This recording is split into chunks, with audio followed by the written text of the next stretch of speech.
মুহূর্তে অফিসে যাচ্ছেন, অফিস থেকে ফিরতেছেন, বসে আছেন, শুয়ে আছেন, ছোট্ট এক শব্দে আমরা যেন বেশি বেশি পড়ি আস্তাগফিরুল্লাহ।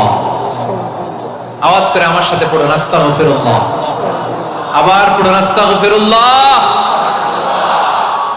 আল্লাহ রাসূল সাল্লাল্লাহু আলাইহি ওয়াসাল্লাম বলেন, মান লাজিমাল ইস্তিগফার, যে সব সময় এরকম ইস্তিগফারের সাথে লেগে থাকে, জাআলাল্লাহু লাহু মিন কুল্লি দীকিন মাখরাজা, আল্লাহ তাআলা তাকে কোনো বিপদে আটকান না, সে জীবনে আটকাবে না, যে কোনো বিপদে আল্লাহ তার রাস্তা বের করে দিবেন।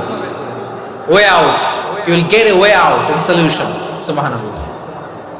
ওয়া মিন কুল্লি হাম্মিন ফারাজা, দুশ্চিন্তা মুক্ত হবে। ওয়া ইয়ারযুকহু মিন হাইসু লা ইয়াহতাসিব, এমন জায়গা থেকে আল্লাহ রিজিকের বন্দোবস্ত করবে যেটা সে কল্পনাও করে নাই। আওয়াজ করে পড়েন সুবহানাল্লাহ। তাহলে মনে থাকবে আস্তাগফিরুল্লাহর কথা। সব শেষ কথা বলবো, সব শেষ আমার প্রিয় ভাইয়েরা। এটা গেল নিজের বিপদ। কিসের বিপদ? নিজে যদি বিপদে পড়েন। অন্যের বিপদ যদি দেখেন, এটার জন্য একটা দোয়া আছে। অনেক সময় আমরা দেখি হাসপাতালে ক্যান্সারের 3rd স্টেজে চলে গেছে, লোকটা হ্যাংলা হয়ে চিকন হয়ে হায়রে কি কষ্ট পায়, দেখি না? বিষ্ণু বলে একটা দোয়া যদি কেউ অন্যের কোনো বিপদ দেখে পড়ে, ওই বিপদ তার জীবনে কখনো আসবে না। শুনবেন? শোনার আগ্রহ আছে? অনেক সময় হয় যে আমরা মহাসড়ক দিয়ে যখন চড়ি, দুর্ঘটনায়, আইরে আল্লাহ, দুর্ঘটনায় মানুষের মাথা একদিকে, দেহ আরেকদিকে, ব্লিডিং, এরকম হয় না? আল্লাহ তুমি হেফাজত করো। বিশ্বনবী বলেন, এই দুর্ঘটনা দেখে কেউ যদি এই দোয়াটা পড়ে, তার জীবনে সে কোনোদিন এরকম অ্যাক্সিডেন্টের সম্মুখীন হবে না। শুনবেন?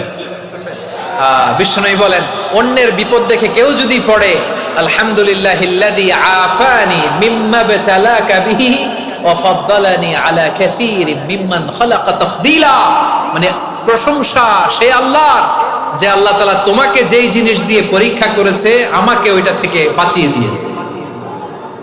তোমাকে আল্লাহ যেই বিপদে ফেলেছে, আমাকে ওই বিপদ থেকে তিনি মুক্ত রেখেছে, আর তার অনেক সৃষ্টির উপর আমাকে তিনি প্রাধান্য দিয়েছে। সুবহানাল্লাহ পড়েন। যে কোনো বিপদ, কারো ক্যান্সার দেখে যদি এই দোয়াটা আপনি বিশ্বাসের সাথে পড়েন, জীবনে কোনোদিন ক্যান্সার রোগে আক্রান্ত হবেন না।